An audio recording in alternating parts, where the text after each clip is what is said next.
Fire extinguishers are everywhere, and for good reason. A working fire extinguisher, when used correctly, can prevent a small fire from becoming a major disaster. Most people assume that fire extinguishers are easy to use and that when the time comes, they can just read the directions, but the time of a fire is not the time to learn how to use a fire extinguisher. Before you learn how to use an extinguisher, though, it's important to note that there's multiple different types of fires and therefore multiple types of extinguishers. No two fires are alike. Fires are separated into classes depending on what's burning. There's 5 classes of fire: Class A, B, C, D, and K.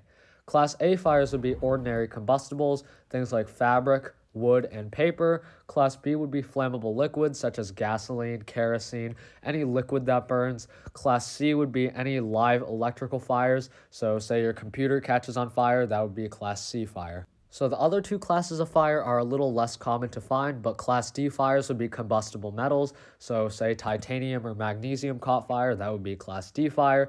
And then Class K fires are commercial cooking media fires. So things like, maybe a deep fat fryer caught fire, that would be a Class K fire.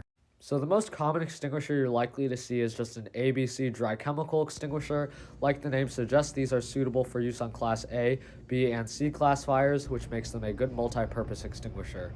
There are tons of other types of extinguishers out there, so I'm not going to really bore you with the details. However, another type of extinguisher you might encounter is a water extinguisher, which is basically this large silver extinguisher you might see, and obviously, as the name suggests, they are full of water.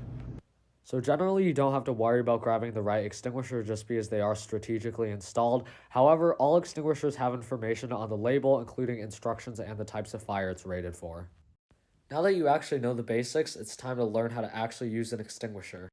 A fire extinguisher should only be used on small, contained fires. Perhaps the most important part of fire extinguisher training is understanding when you should not use a fire extinguisher.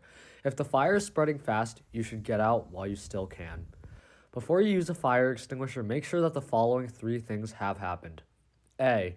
The fire alarm system has been activated and the building is evacuating. B. The fire is small and contained. C. You have a safe way to exit in case conditions change. Never put yourself in a position where the fire blocks your exit. Remove the extinguisher from the wall bracket like this. If the fire extinguisher is in a cabinet, pull firmly on the handle.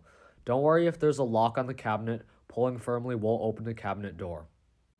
To use a portable fire extinguisher, remember the acronym PASS. P stands for pull the pin. Pull out the safety pin that locks the handle. There will be a plastic seal holding the pin to the extinguisher. This is a tamper seal and will easily break off when the pin is pulled. If you're having difficulty breaking the seal, twisting and pulling the pin will remove it easily. A. Aim at the base of the fire, not the flames. Stand about 8 feet away from the fire. If you need to, you can start farther back and move in as needed. S. Squeeze the handles together to start the flow of extinguishing agent. Other S. Sweep the flow from side to side until the flames are out. Once the fire is out, leave the building and wait for first responders to arrive. Fire extinguishers will only discharge for about 10 to 30 seconds, so it is important to work quickly.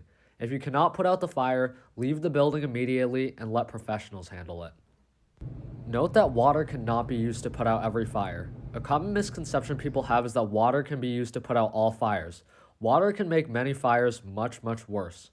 Here's a demonstration of what happens when you use a water-type fire extinguisher on a grease fire. As soon as you notice a fire, alert everyone around you and pull the fire alarm if it hasn't been activated yet. Once you verify that you can safely fight the fire, grab the nearest fire extinguisher. Alright, at this point I'm going to give a live demonstration of the pass method on an actual fire. So P, pull the pin. A, aim at the base of the fire, not the flames. S, squeeze the handles together. Squeeze from side to side. So as you can see, just with a little bit of fire extinguishing agent, the fire is now out, and at this point you can back away. As you can see, that wasn't too difficult. Most of us hope that if we found a fire burning, we'd be able to save the day by putting it out. Fires, however, burn a lot hotter and spread much faster than many people think. At the same time, a competent person with a fire extinguisher can help stop a small fire from spreading. Hopefully, you never have to use a fire extinguisher. In fact, you probably will never have to use a fire extinguisher, but hopefully now you'll be more prepared for an emergency. Remember that working smoke alarms and fire extinguishers are your first line of defense against fire.